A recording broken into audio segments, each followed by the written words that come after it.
Alright, started recording, and let's open up the Discord channel, project my screen.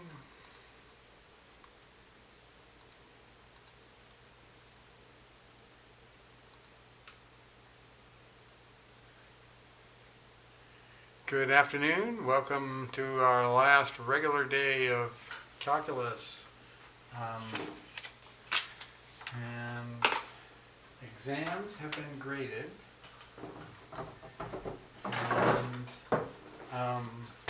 my notes sometimes are a bit cryptic on what you got wrong, and so any questions, you can hang around after class, or you can email me, and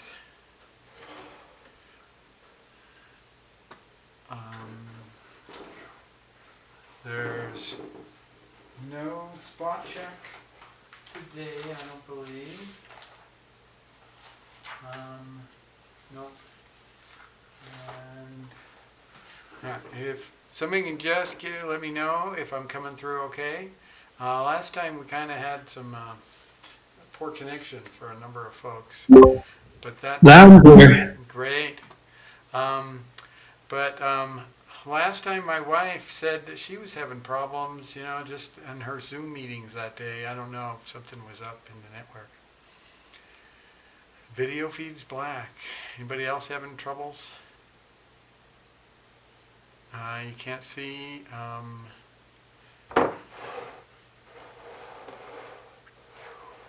Is my screen coming through? My camera here? Or I can see it. Scott can see it. so some of you can, some of you can't. Oh.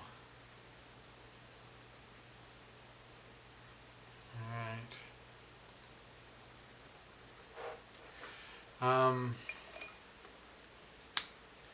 Alright, let me put up a practice quiz.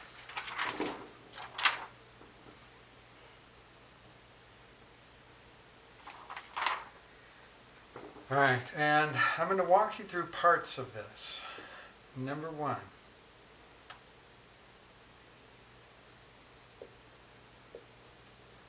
What two positive real numbers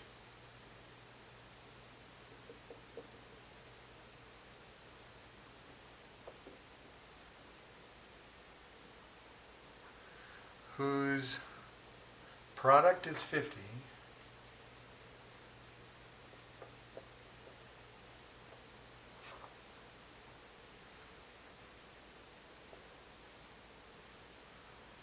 have the smallest possible sum? Alright. The first and most difficult task with this is to figure out what in the hell is this asking me to do. So I want you to take a minute and see if you can figure out what this is asking, and just have a sense for the problem and a little bit of a sense of a direction you might go to answer this. I'm going to give you a full minute to process it, because sometimes this is the hardest part, is just getting through the language barrier of what does this really mean.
And let me double check. I think I got my, yeah, I started my recording.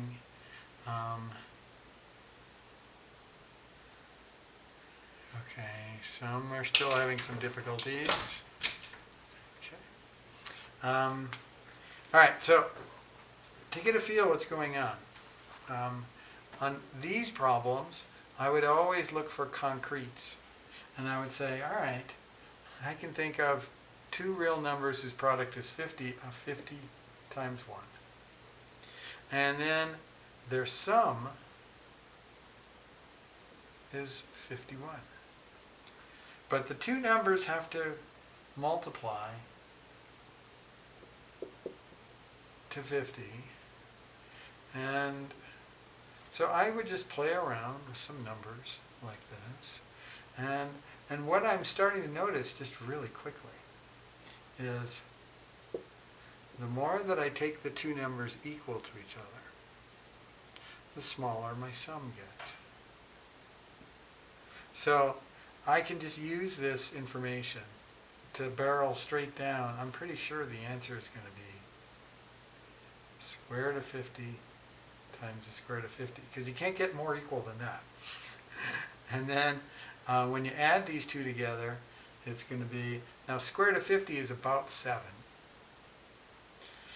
7, because square root of 49 is 7. So you're going to get something just slightly more than 14. 14 point da da da da.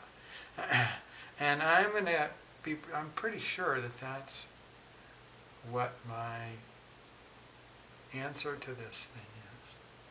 It's very related to, like we talked last time, that a square is a rectangular shape that has the greatest possible area. All right. Now,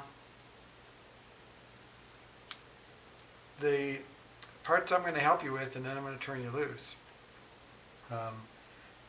is, let's say, A. And this, because this is what we're going to do for all of the problems. And so what I'm launching right into is, this is what type of problem? It's an optimization problem. And in optimization problems, we got to be really clear what's the goal. And optimization means you're either maximizing or minimizing something. And what are we doing here? Products that have the smallest possible sum are minimizing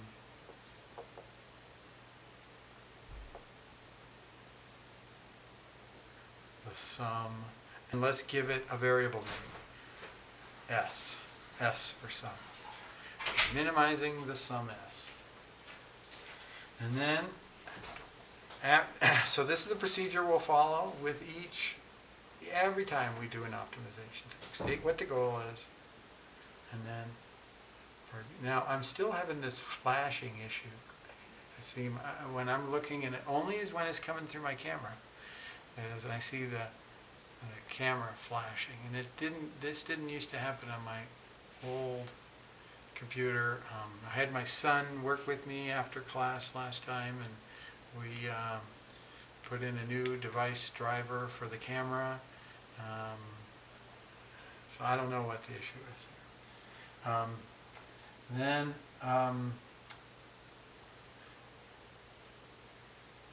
after we state the goal, there'll always be something that's given. Something that must be true. And the two numbers, x and y, we'll just, it's talking about two numbers, we'll call them x and y. They have to multiply to be 50. No matter what they are, they got to multiply to be 50. And then we write my C, the equation for the thing that I'm trying to optimize. Optimize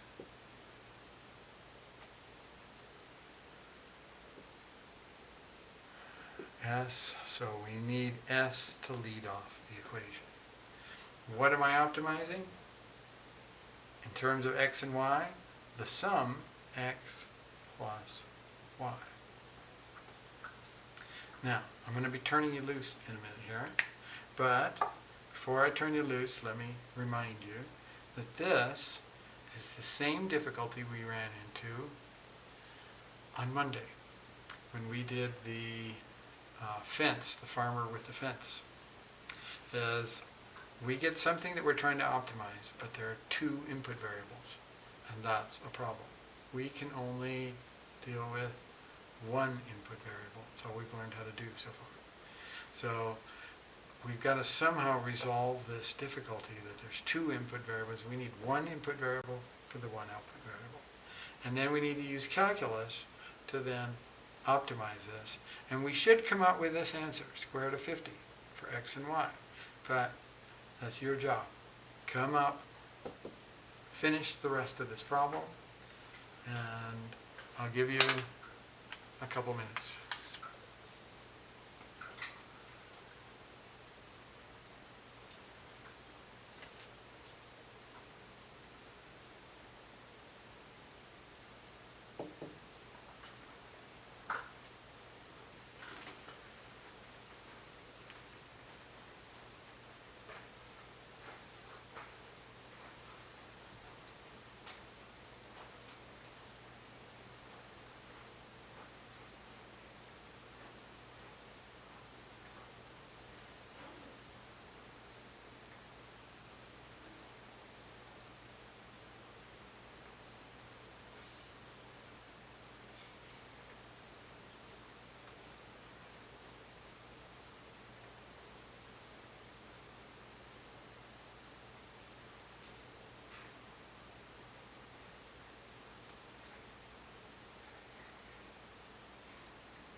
All right, let me put in the solution method here.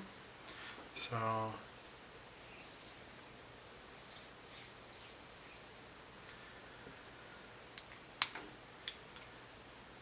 we resolve this the same time, the same way each time. We take the given, insert it into here. So let me solve for y. I could solve for x as well, doesn't matter. But y is equal to, divide both sides by x, but I'm going to write it, instead of divided by x, 50x to the negative 1, because it's nice and easy for taking derivatives. And then I'm going to take this, substitute it in for this. So then I'm going to have s equals x plus 50x to the negative 1 right here. So now I've resolved my difficulty of two input variables. It's now just one input variable. Now I need to find the minimum of this, s. Now, if I graph this thing, this is kind of like cheating a little bit, but let's just do this. X plus 50x to the negative 1. Let's run over to Wolfram alpha.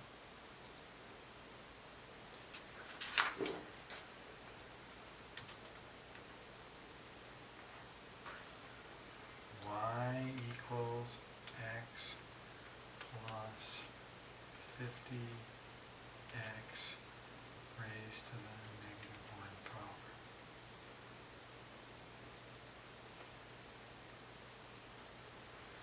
Okay, now that's, I have y instead of s, but that has this All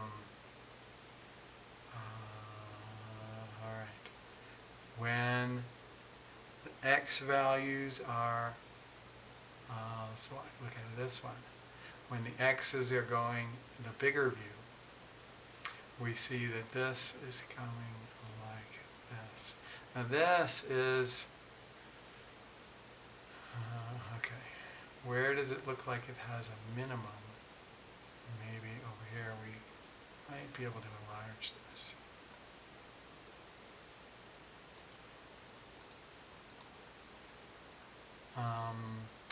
So anyway, this function is the sum. And notice, remember when it was 1 and 50, you got a sum of 51. And if it's like 100 times 1/2, you're going to get around 100. And then when you get about 7 times 7, you're going to get a sum of 14, square root of 50 times square root of 50, and so on. And so here is the smallest. This graph up here is not right. I don't know why it's giving that one, but on a small scale. So let's come back to here. We are going to find the lowest point of this.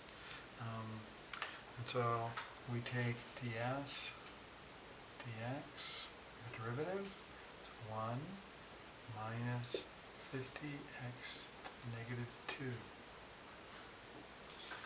And then when we set this equal to 0, we'll be finding the x value that minimizes this. It'll be a critical point, and that'll be that low point that we saw in Wolfram alpha. 0 equals 1 minus 50 over x squared. Bring this to the other side. 50 over x squared is equal to 1. Cross multiply. 50 equals x squared. Take the square root of both sides. And x is equal to the square root of 50. That's exactly what we thought would happen. This is the calculus way to get to it. All right. And this is kind of a somewhat classic, abstract but fairly simple problem of optimization. And some of the homework problems that you'll have will be kind of similar to this. Any questions on this so far? Pretty okay with this? Set s prime equal to 0, yeah?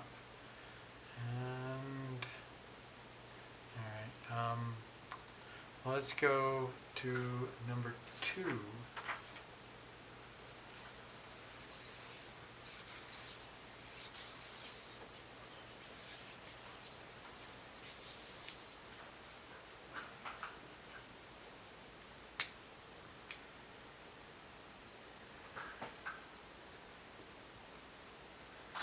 And here's a cylinder.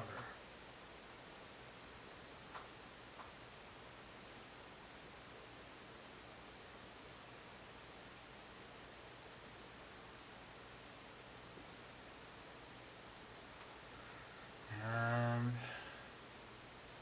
has a radius r and a height h.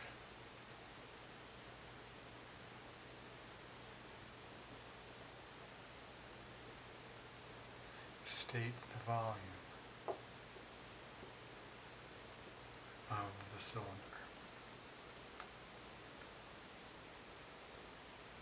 And then I have a question number 3 after that. Let me give you a moment for number 2.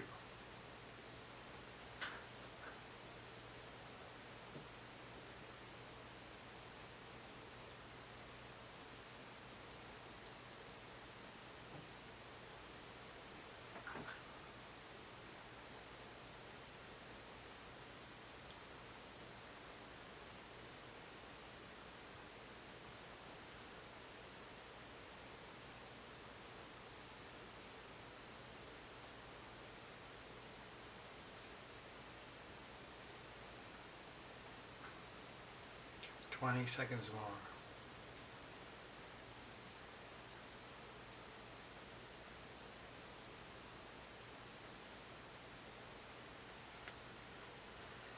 Okay, so the circle, if I expanded that out down here, of radius r, the area is pi r squared. So the area of this upper and the area of this bottom circle is pi r squared. Now that's not only the area of this base down here, it is also the volume if you went up 1 unit. Let's suppose you went up 1 unit and you had this here. And it was, the area is how many ice cubes, 1 by 1, well, how many little squares there are, 1 unit by 1 unit in this circle. And then how many ice cubes, where each ice cube has a height of 1 in here, that's the volume of this first layer right here. So not only is this the area, it is the volume of the layer that has height 1. So if we take pi r squared, we get the volume times 1 is the volume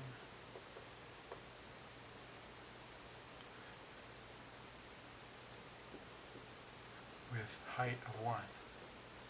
And then we have h layers of that volume. So that's the volume formula for a cylinder. Question 2. And I want you to use your intuition only. Don't look up this formula. Just what's your best guess on this?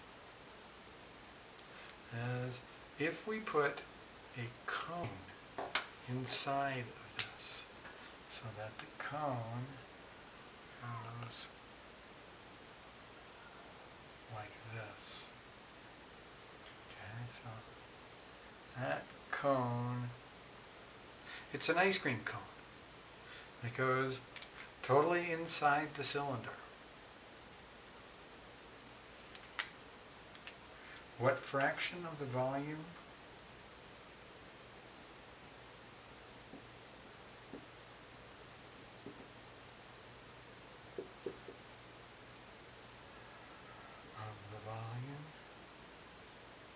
of the cylinder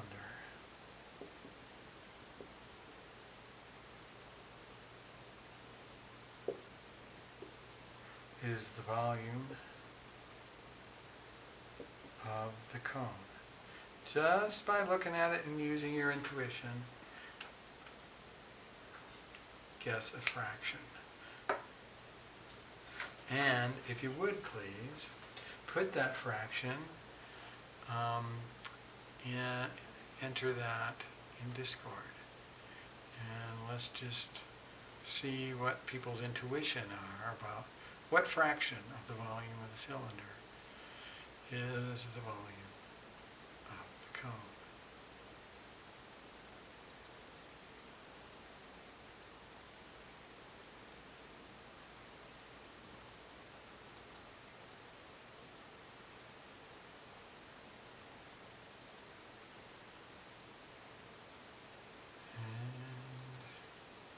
Alright, we're getting 1/2, 1/3, and 1 over pi as our 3 possibilities for answers here.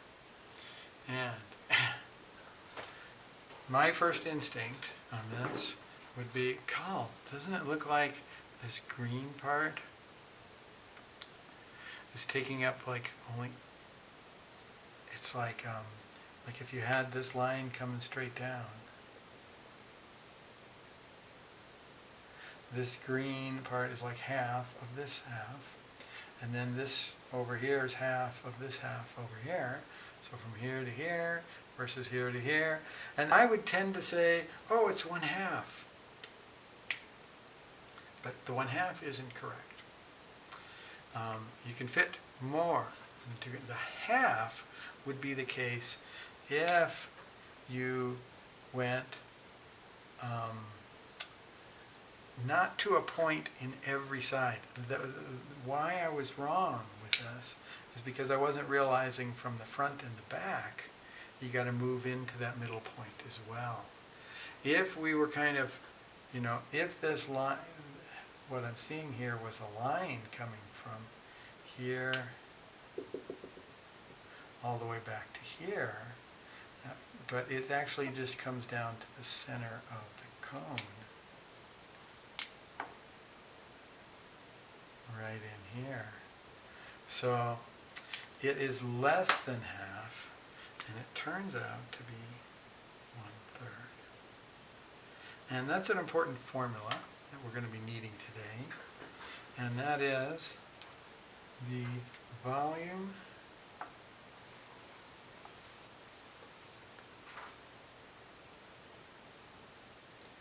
of a cone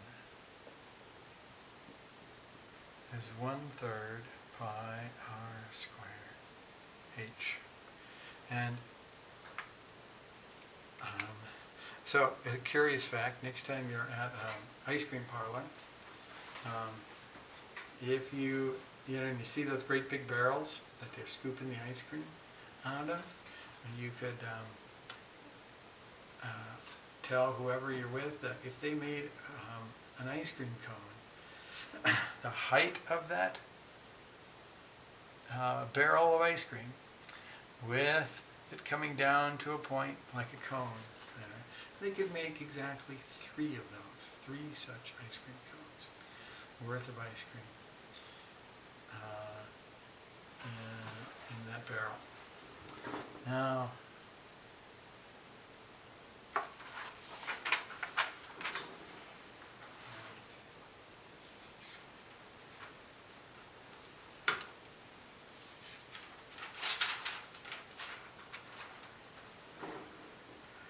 we are going to go to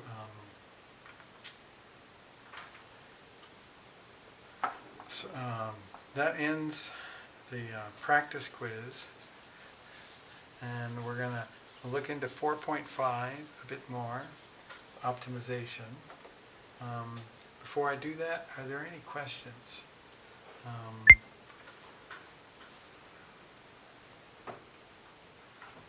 Our final exam is scheduled for Monday of next week, the 11th of May.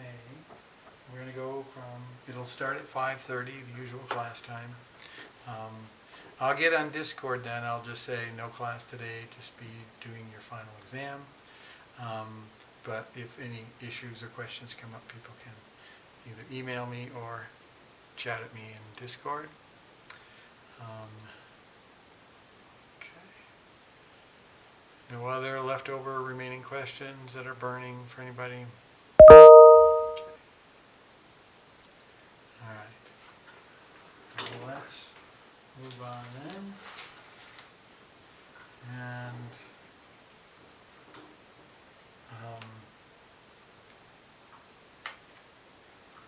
all right, we're going to take a significant optimization problem.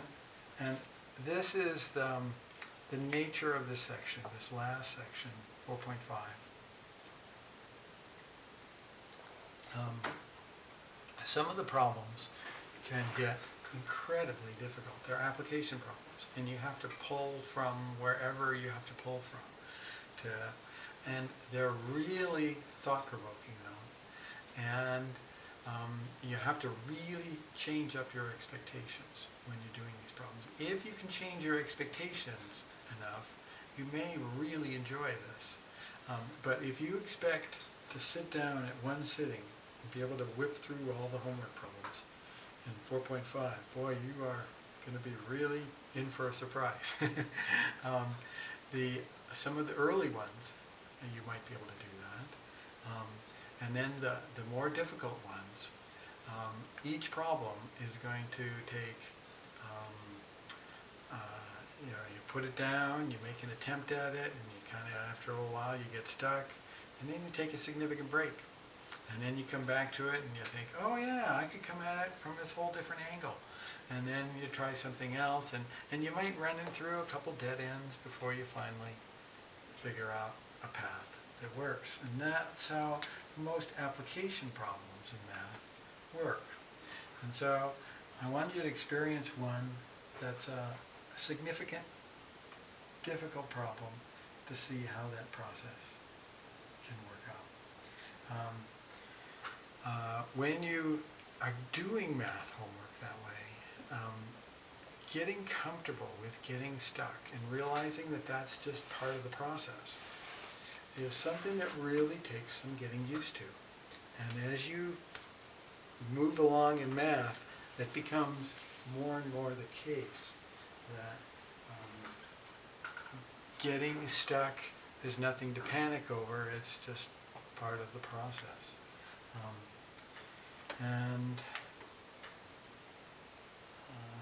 Let's put the problem up. So this is 4.5, optimization, part 2.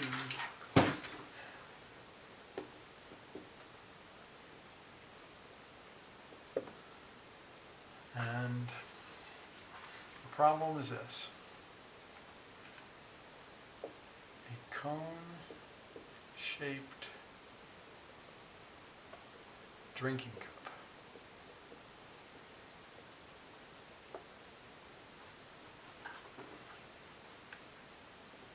is made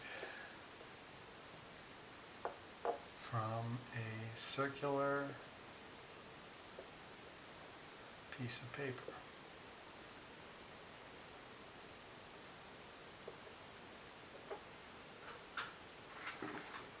Of radius kappa by cutting out a sector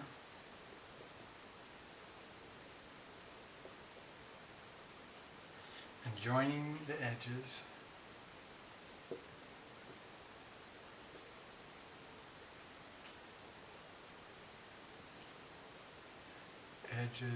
CA and CB.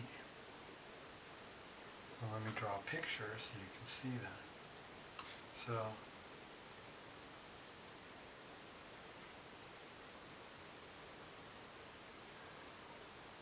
my drinking cup and my circular piece of paper. Call this point C, point A, point B. And we took a scissors and we cut this part out.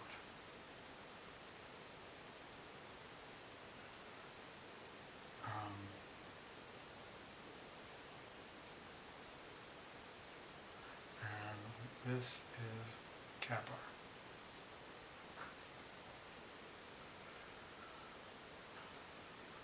All right. Now, find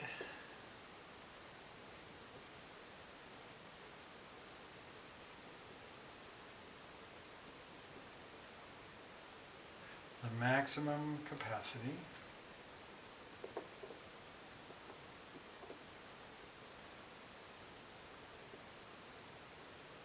of such a cup.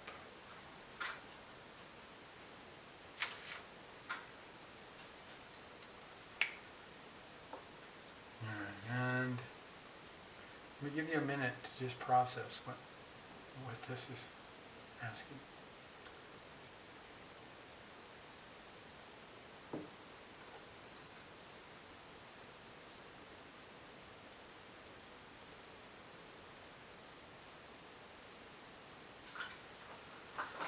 I'm getting a lot of blinking from my camera. I'm going to plug that in a different spot again here.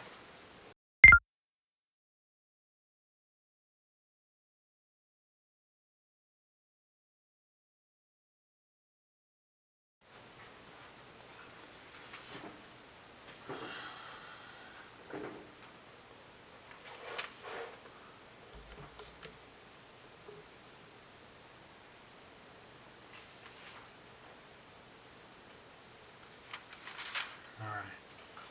So The last time I remember using a cup such as this was at a golf course. They had cold water out there that they had to, bring out there. There was no drinking fountain. And they had little throwaway cups. And when you have little throwaway cups, it's kind of like, let me demonstrate here. So here's a piece of paper that we've just cut one portion out. And if I cut a real small region out, when I fold this over this, it's not probably the kind of cup that I used, because although this would have a lot of volume, so it would probably spill really easily. Now, if I had a bigger wedge cut out, piece of paper, circle, the wedge cut out.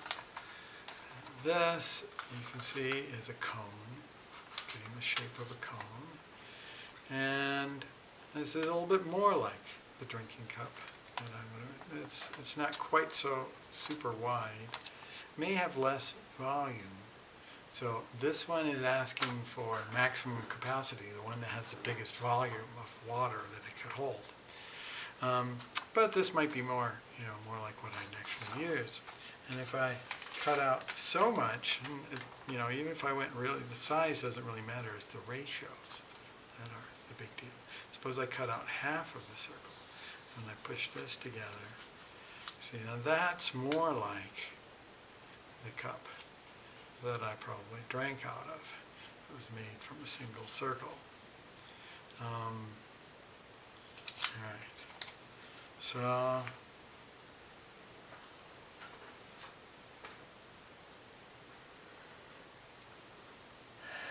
the first thing I would do, if it was me doing one of these problems and I was a new calculus student, would I'd probably get my heart rate going really fast, because I would be thinking, my God, there's not a single number in this.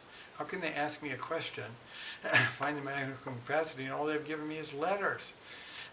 But then I would realize, I could give the answer in terms of, and there's only, for a circle, there's only one dimension that counts, and that is the radius, cap r. That's why they only had to give me, so if they were really going to give me numbers, all they would have had to do was give me one number. Radius was 6 inches, and then I could find the maximum capacity. So then I would calm myself down and realize, okay, my answer is going to be in terms of cap r. It might be 5r, who knows, but probably not 5r, because that's a length. If r is in inches, and then it might have to do with maybe r cubed or something like this for volume. So then I start to calm myself down. All right, I think I can get at this. Now,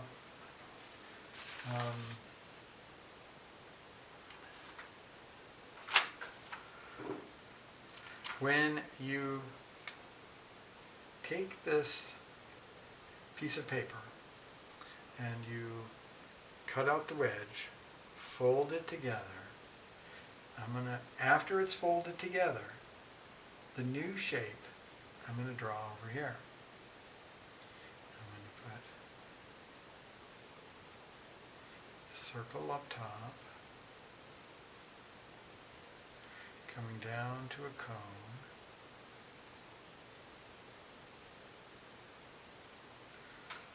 and we come up to the center of this.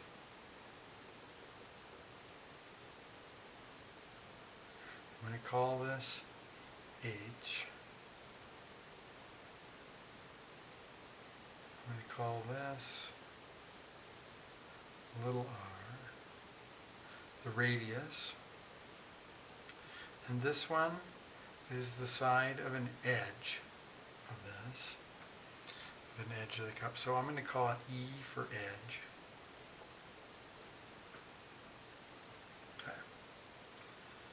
Now, you won't be able to proceed and understand what's going on here unless you can kind of tell the relationship between here and here. There's only one length that matters. It's CB or CA, they're the same, it's cap R. And there's three lengths that matter over here. This, this, and this. So, the question is, and this is where, remember these groups that we had in Discord. There's group 1 through group 5. And hopefully you remember which group you were in last time. If you don't, just join one, doesn't really matter. But everybody is going to be asked to get in one of those groups. Hopefully the same one you were in on Monday. And the question is, what's the relationship between cap R and any of these? Is one of these three cap R, or is it a more complicated relationship than that? Or what is it? How does cap R relate to any of this over here?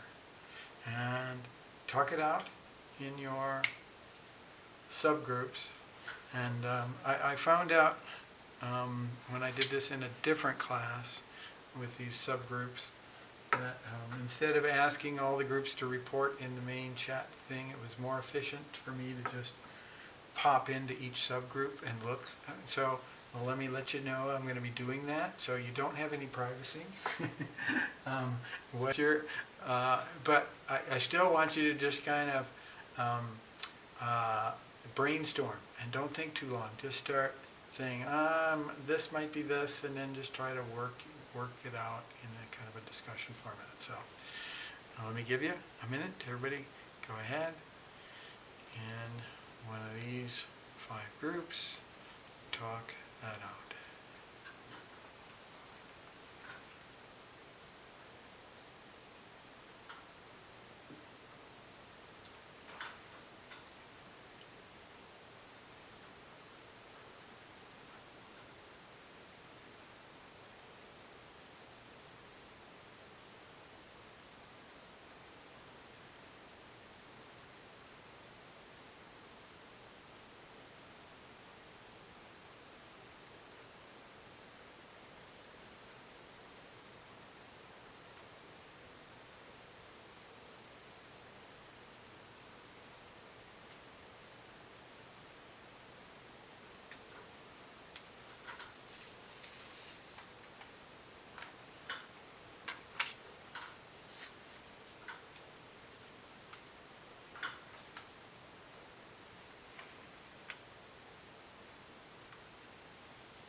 Okay, 20 seconds more, and then I'll peruse the different group suggestions and we'll talk it out.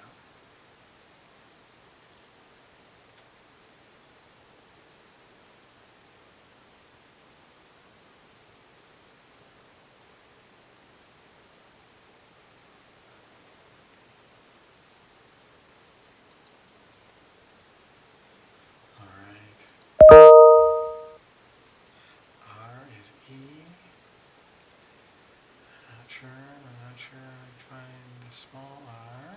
Okay. R is E.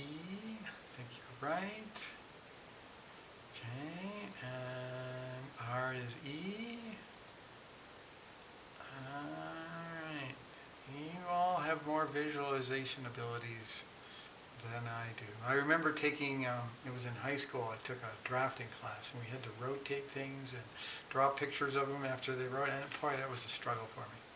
And this one, I can handle this now, but this wasn't easy when I first did this. You all are correct. R and E are the same thing. And let me again demonstrate. R is from the center to the edge. When I pull it up, the top of the circle, the top of the cone, is this top circle up here, and then this edge is the radius R right there. Just got folded up. All right, so we can relabel this as E as R.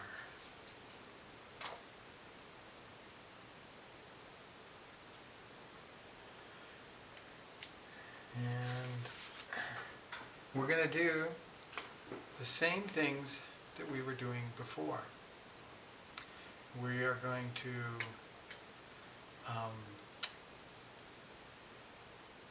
optimize. We're going to state what's my goal,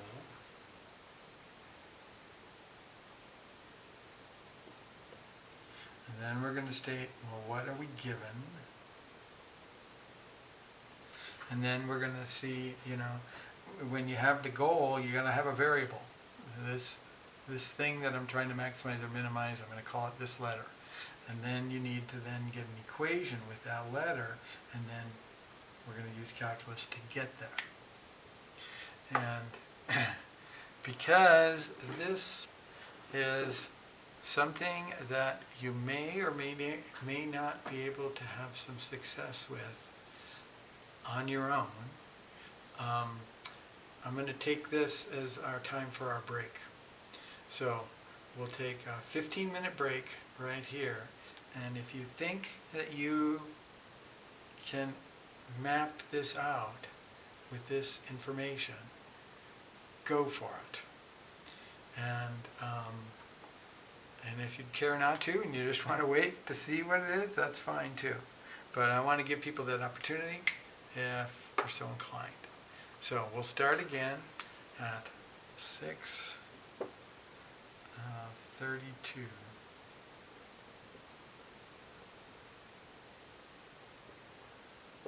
We'll finish up with this problem.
used to have this written down somewhere, 'cause I used to do this. I can just put it on record. Now, our voices are being recorded. They can't hear it now. I muted it in Discord, but on the recording software. When I pause the recording software, I usually forget to restart it, so that's why. Keep it. Okay, so I Are go, you still streaming? You're not streaming. yes, I am. You are still streaming. Okay. Yeah. Well, you would But want to you're go still- to your browser. To the browser, New tab. new tab. And then just Google speed test. Internet speed test.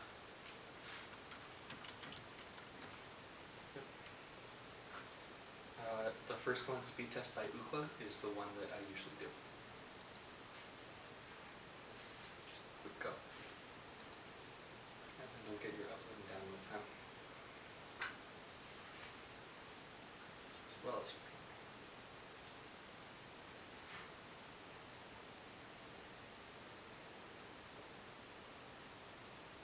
you're doing fine. So it's pretty good. Yeah.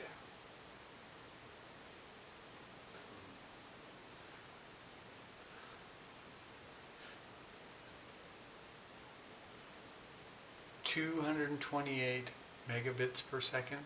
For download time. That's pretty fast, if it's accurate. As in like, And my upload time is way smaller, and that's normal? not really. Those numbers should be about the same, but in my experience, when I do the speed test in around here, this house specifically, I usually get stuff like that. It could be because you have the direct Ethernet cord in. It might lead to more discrepancy between download and upload, but I'm not quite sure why. I'm not entirely sure why those are such different numbers. 228, 10, 11. Your download speed, really Yeah. fast. Your upload speed, a bit on the slower end. All right, now this text channel, somebody, they had a big discrepancy too. Oh. Except theirs is in the other direction. Download speed is way faster and the upload is slower. Yeah. Wow. If you want a handy keep on, you Hold it, their download was faster, their upload was slower. Same Oh, direction. yeah. Yeah, Huh. okay. Could be completely wrong then. Maybe it's normal. for But your- mine is better than that and a little worse than that, but still reasonable. Yeah. If theirs is fine, mine's fine. Okay. Yeah. Okay. All right, thank you.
All right, we shall start up again.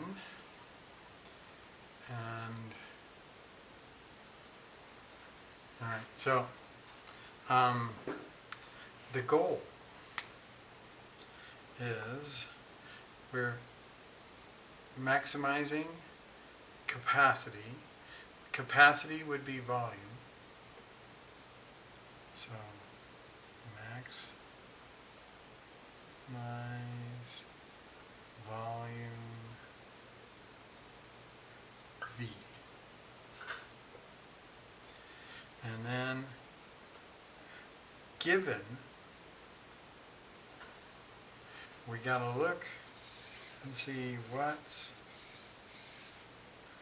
the given. If we look at this picture right here, there's a relationship between those three letters. They are in a right triangle. So what must be true is h squared plus r squared is equal to the hypotenuse squared. That's my given. Then we need a formula for the volume.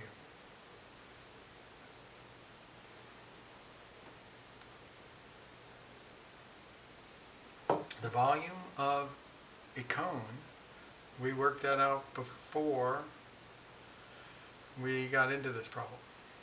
Remember, pi r squared h is the volume of this cylinder.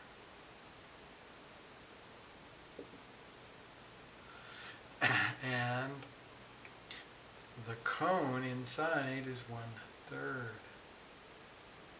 of that.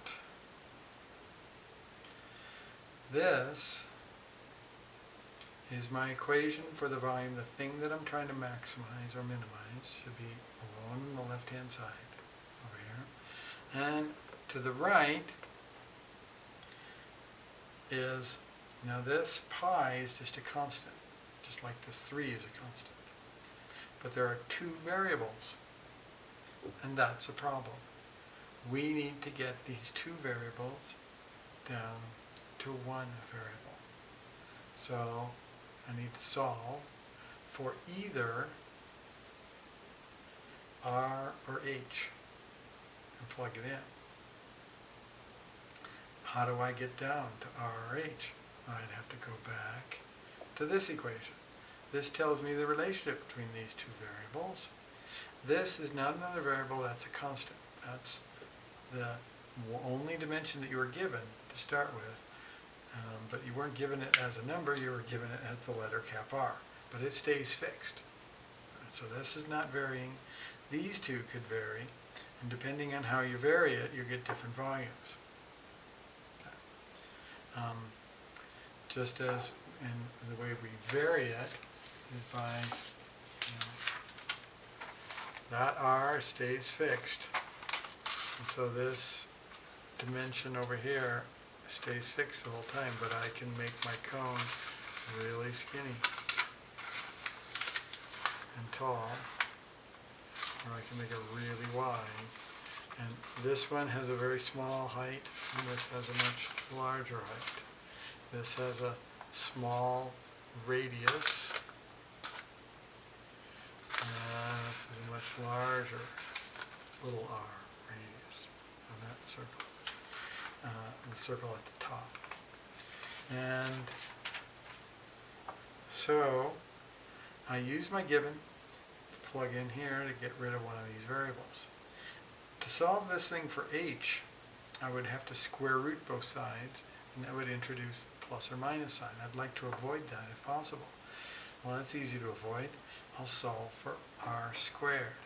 So this thing right here is what I want to solve for.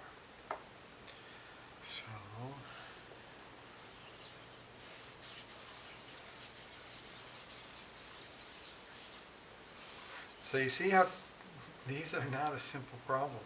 I'm having to go and retrieve a volume of a cylinder formula. I'm going to have to really get creative and look at my different pictures and relate them, and that r and that radius and so on. And now my equation here is v equals 1/3 pi, but instead of r squared, I'm going to go h squared plus r squared equals cap r squared. So r squared is cap r squared minus h squared. So that's going to go in for the r squared here. Cap r squared minus h squared times h.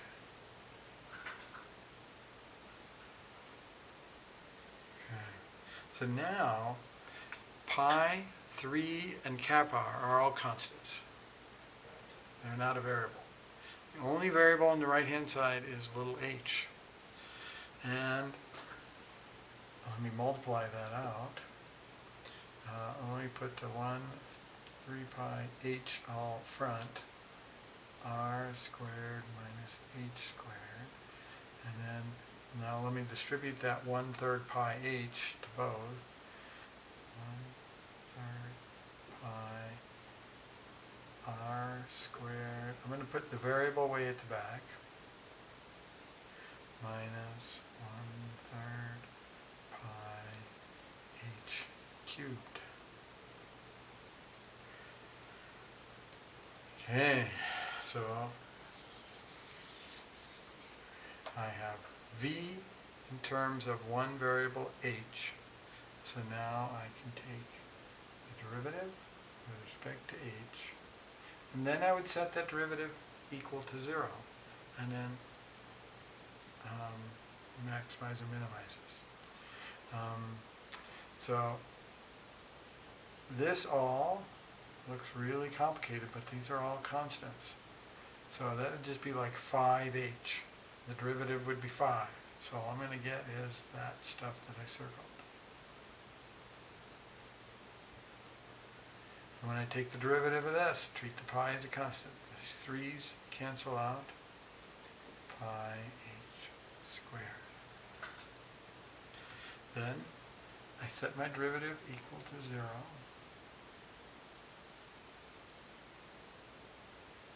This is the step we always do when we're trying to find a max or min. Find the critical points. Okay, and then this is going to happen. That I'm going to be at this critical point, which in this case is going to maximize the volume, when h has this relationship with cap r. So I'm going to solve this for little h.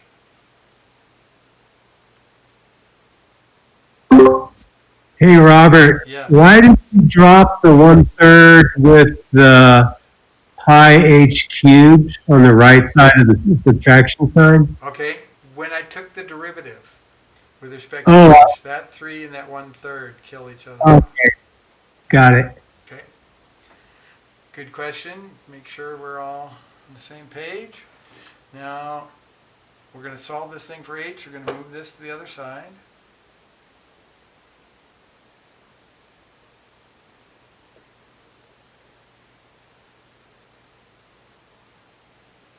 And thanks for just interjecting right in there too, instead of just typing it in.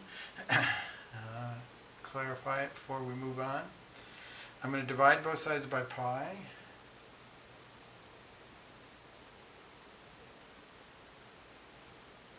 And take the square root of both sides.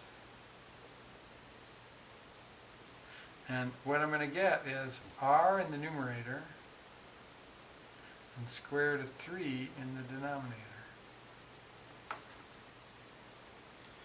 So my height should be smaller than the cap r. So remember, if I start with a piece of paper like this from here to here is cap r. And I want to make that height, now square root of 3, let me punch it out on my calculator. Square root of 3 is about 1.7. Okay, so if we rounded that to 2, it would be, I want to make my height about half as much as my r, roughly speaking. So if it's, the r is that big, the height is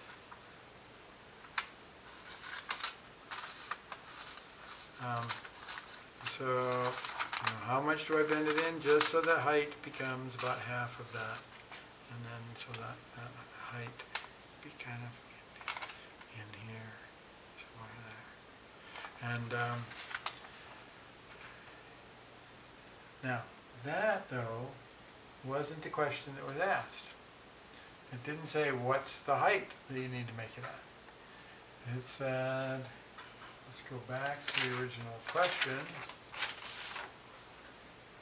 Find the maximum capacity of the cup. So the maximum capacity was the volume.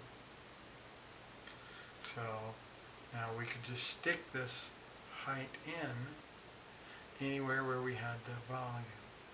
Oh, like up here, or up here, or up here.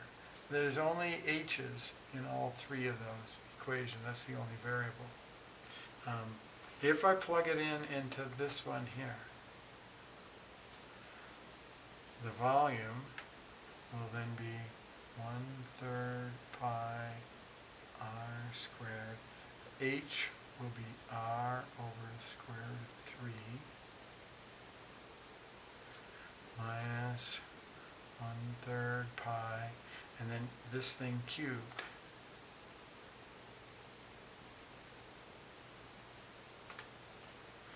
And we'll simplify that. This is going to be pi r cubed over 3 square root of 3 minus pi r cubed over, now this one, when you cube it, it's going to become 9 square root of 3 times a 3, which is 27 square root of 3.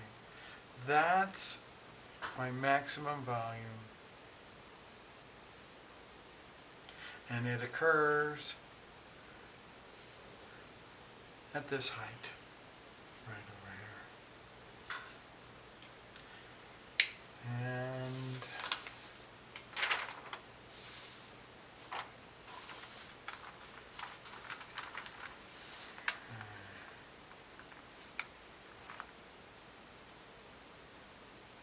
if you got common denominators, you could simplify that down into a single expression.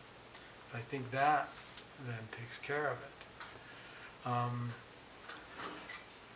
Any other questions, like Scott's question? Any steps that you were having any kind of a hard time with?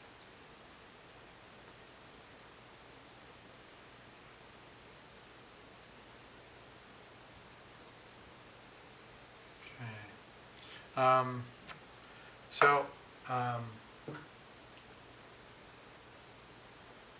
I just got informed yesterday by email that the community college, Santa Fe Community College, in the fall is going to be online.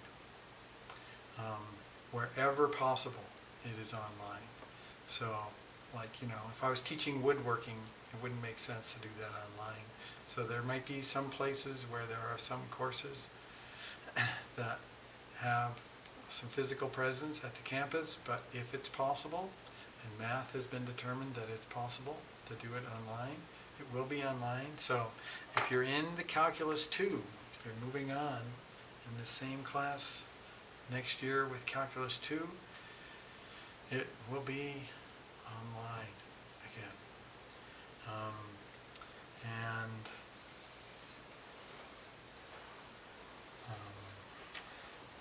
The homework is 4.5.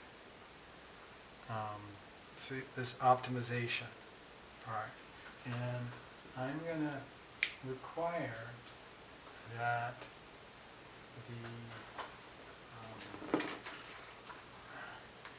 so the problems, there's 1, 2, 3, 4, 5, 6, 7, 8 problems in this section. And the first 4 you should find not tremendously difficult. The first 4 up to number 16.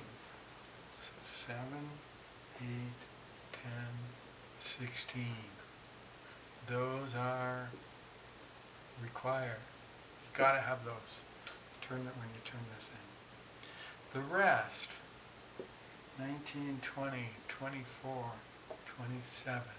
Those are juicy. They're nice, difficult optimization problems.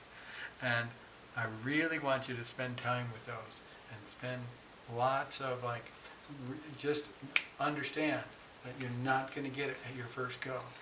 And then you keep at it, and you keep at it, and then you eventually get it. These I really want you to do, but if you don't have them done, I'm not going to mark you off for these. So make your best effort.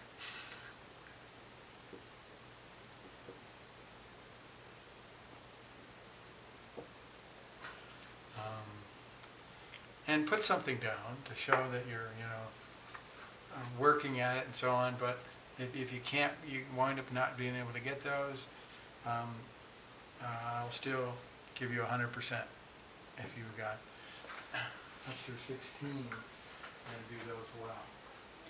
And because I know you've got a lot to do to get ready for the final exam. And I have another topic. It's kind of it's more generalized, but I want to talk about and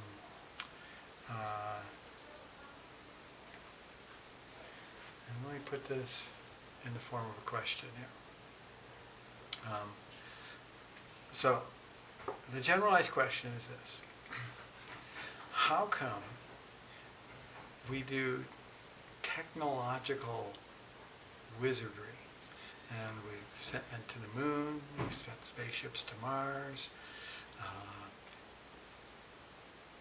we do all kinds of great technology, but on the other hand, we can't solve basic issues like domestic violence,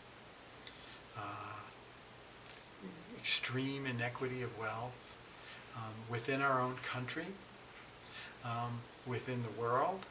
It's been said that we have a world economic system, capitalism, that works for about 1/3 of the world. And how come we have huge problems? We have problems getting political leaders that we feel are looking out for the best interests of the country. Instead, many people feel like almost all political leaders are looking out for the best interests of themselves first. And we haven't been able to create a system that solves those issues. How come we're so incredibly advanced in some areas and seem so incredibly primitive in these other areas? And what does math have to do with that? We'll get into that a little bit later, but let's start with just that question. So, how I want you to start answering this is in your small groups in Discord. Just, you can kind of brainstorm. Why are we technological wizards? And yet also can't solve basic issues. So, if you get into your groups and discuss that, I'll try to summarize the question over here.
let's just kind of look in on a couple of groups if they're discussing this. Any ideas?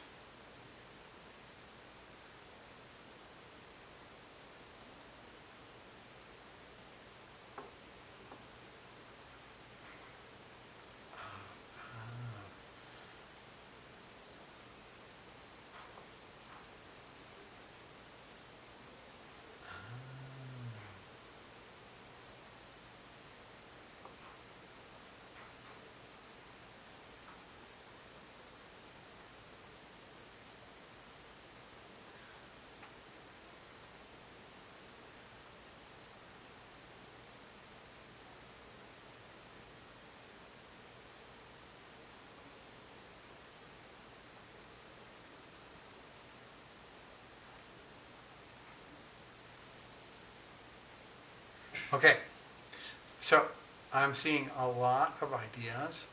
A number of them had this theme about complexity. And somehow that kind of insinuating that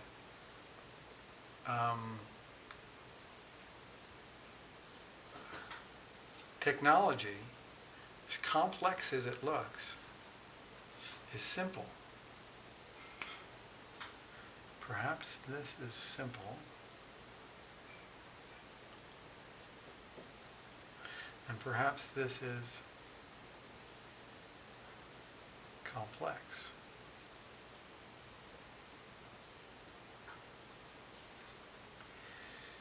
And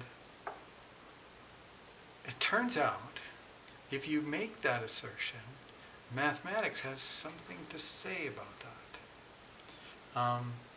One of the ways that we can describe how complex or simple a problem is by the number of variables. Remember, we were just working on problems where we had two independent variables. And we couldn't do the calculus on it. We had to resolve that down to one independent variable to get our solution. The greater the number of independent variables, or they might be complexly dependent variables too, but the greater number of input variables, the more complex. That's one way to measure complexity in terms of math. Now, we will wind up, when you go into calculus 3, it's not until calculus 3 that we're going to get to where we have two independent variables and one dependent variable. And in fact, that's a situation you need in order to do physics in real-world situations, because we don't live in a two-dimensional world, we live in a three-dimensional world. And you might think, well, why would we need just two independent variables? Well, you can model a three-dimensional world with two independent variables and then one dependent variable, and that could be your x, y, and z axes for 3 space. And we're used to drawing x and y axes. And when we get to calculus 3, we'll be doing it like this.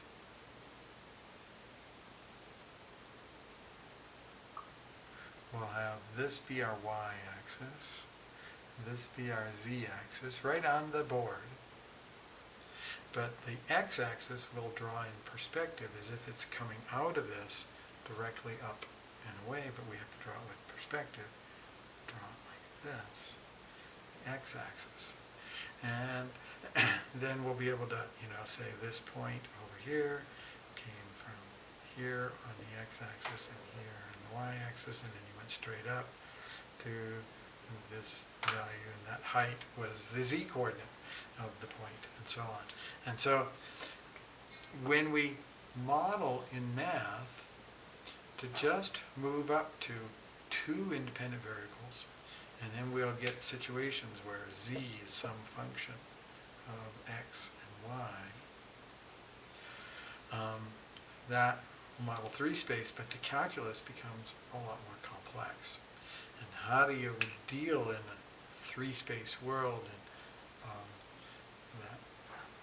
and graphs that do 3-dimensional space are much, much more useful if you have them in a computer where you can grab and rotate the axes around, and you really have to look at it from many different angles to get a feel for, even if it was just a point. If I took this stuff off and I just said, where is this point in 3 space? You could imagine this way out here or way back there along the x-axis. I mean, you can't really tell until you can graph it like on a computer and rotate all the axes and look at it from all different perspectives. But now back to this. So let's look at a technologically motivated problem. Let's say that we are sending somebody to Mars. First manned Mars mission. And we list all of the variables that we have to contend with. And there might be really a lot of variables. You've got gravity that you've got to overcome to get out of Earth's gravitational, field right away. And then you might wonder, well, do I have to worry about the gravitational effect of the moon? Yeah, that would probably be a pretty darn significant concern. If the moon is anywhere near your trajectory, it'll certainly influence the path. No.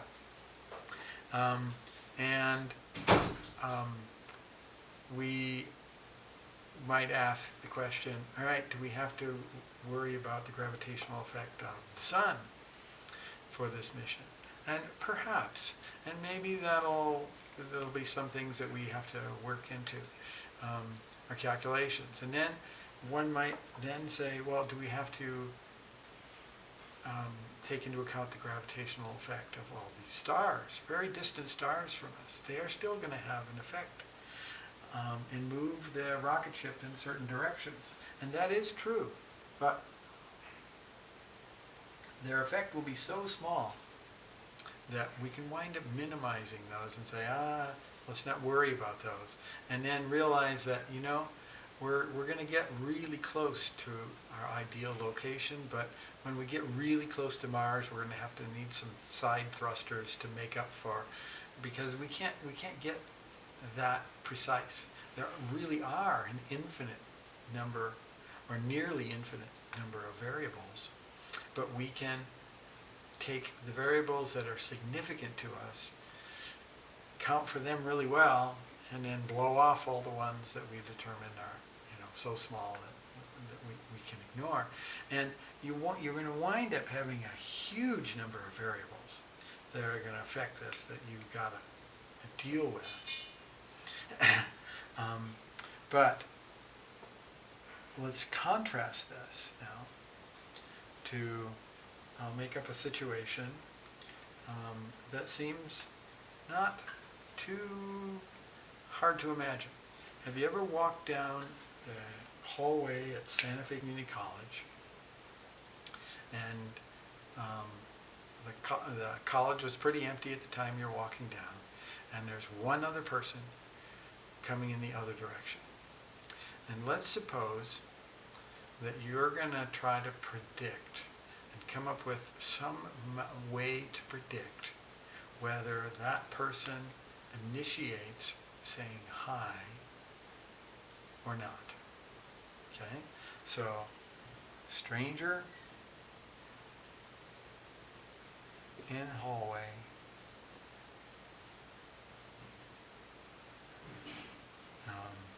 initiates .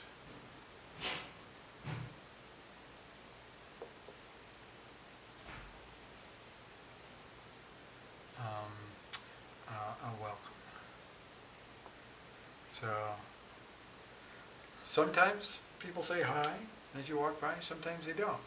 Let's say you're going to be consistent every single time, that you're going to not be looking down and obviously away as a marker to, don't bother me. You'll be kind of looking and making slight eye contact with the other person, but you won't initiate hi, and see if we can predict when the other person will initiate hello. Then when we start to list the variables in this situation,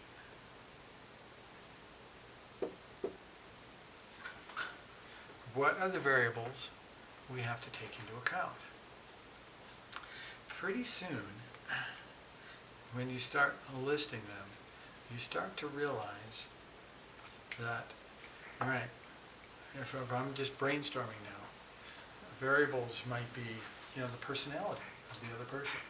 If they're very shy, they tend not to, and so on. And then you might be able to, if you're trying to predict it, you might have something that, like facial features or something that would indicate whether they tend to be outgoing or shy, and maybe the direction of their gaze and so on. So maybe these kind of factors we can take into account here, and kind of the expressiveness or openness of the face and so on, to try to say, yeah, we think this person is going to say hi versus this person is not. But given that we can do all that kind of stuff, we then realize that even on one particular person,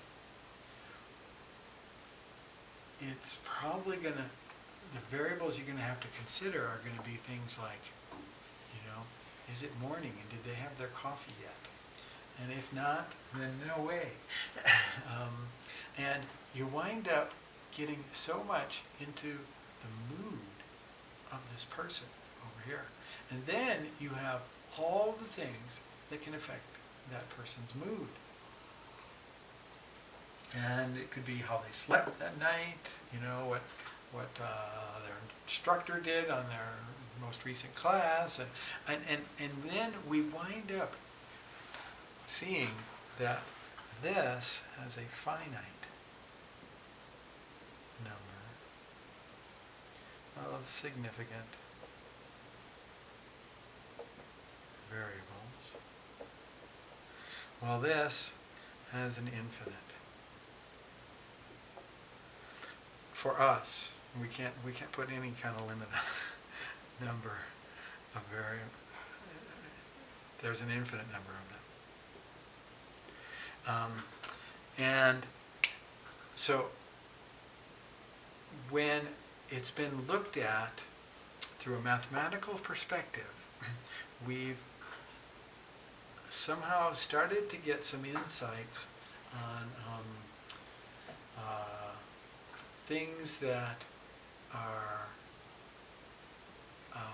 relatively simple, and it may not feel to you at times that doing mathematics is simple, but compared to the complexity of social kind of matters, these are incredibly simple in terms of number of variables compared to these. And there's even been some insightful comments about, male-dominated governments having a tendency to feel like if they put more money, the U.S. government puts more money into defense, so on, then that's a tangible product that we can look and say, hey, we got something for a value for our money, rather than if it puts it into something that may or may not work, may or may not help people. And one of the ways that new insights have been starting to get revealed there is it's a natural tendency for people to want to go towards the simple problems and avoid the complex in those decision-making processes, and then to wind up changing their expectations because of the and realize that they're not going to be able to use the same kind of skills that they have in some domains as in other domains.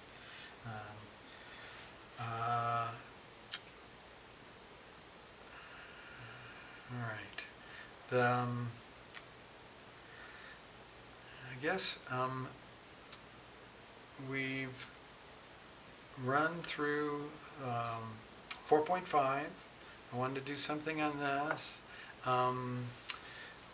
Also, I want to mention kind of on a personal scale too, using the kind of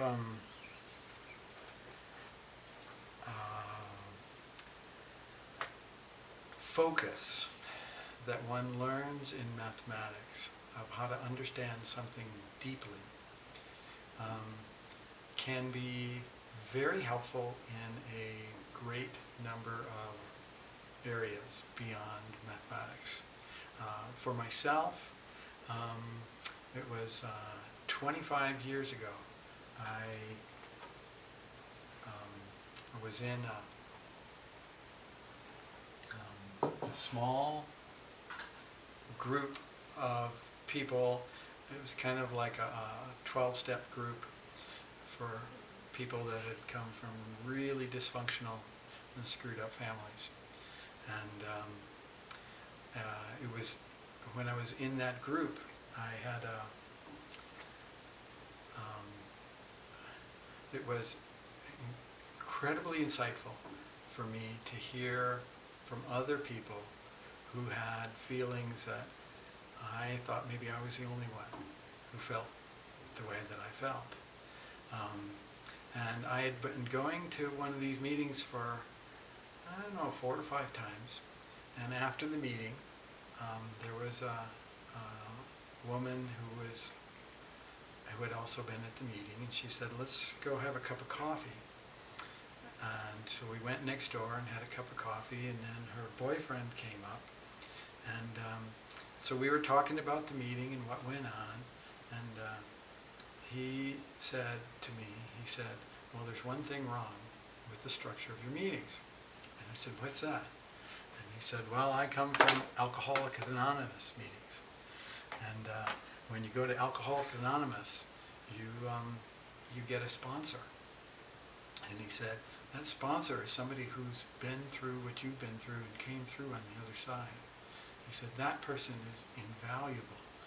And he said, "If I was you, I would ask somebody in your group if there'll be a co-sponsor with you. And you just sponsor each other." And so one of the very next meetings, I asked this guy there, his name's Rich, if he'd be a co-sponsor with me and we'd sponsor each other. And he said yes. And it's been 25 years, and he lives in Houston because that's where we met, in Houston. And we've talked every week for 25 years, every Sunday evening for 1 to 2 hours. We talk, and we talk about life, and we analyze things, and we put our focus and attention on why we are the way we are. And it's that kind of deeper understanding that I learned in math, that as I put to other things, I found that I could understand and start to make sense of my even my emotional world.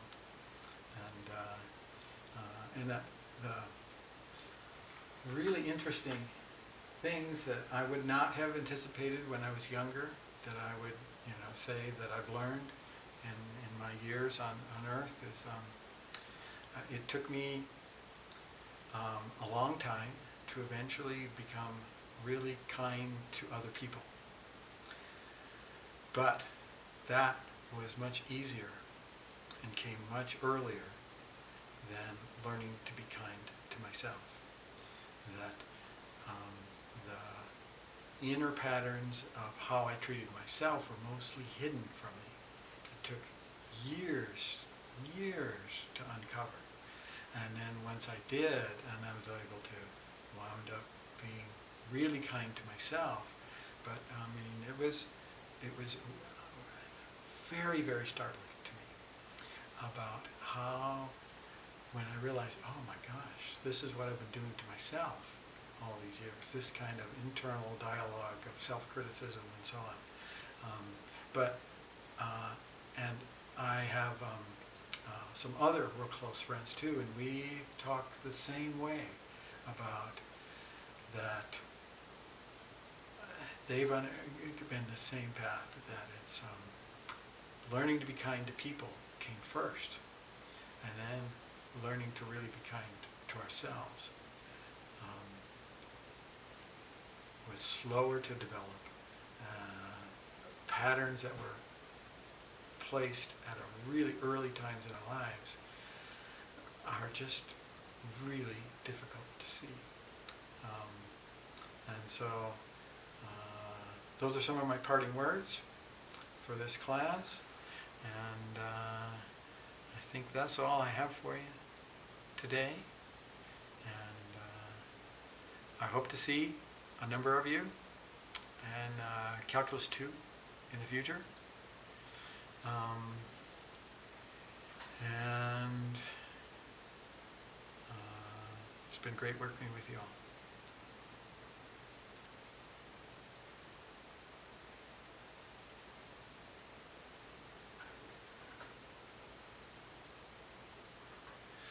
And any last questions? Everybody know what's coming up? I'll see you next online at the final exam, unless you have questions or anything else beforehand.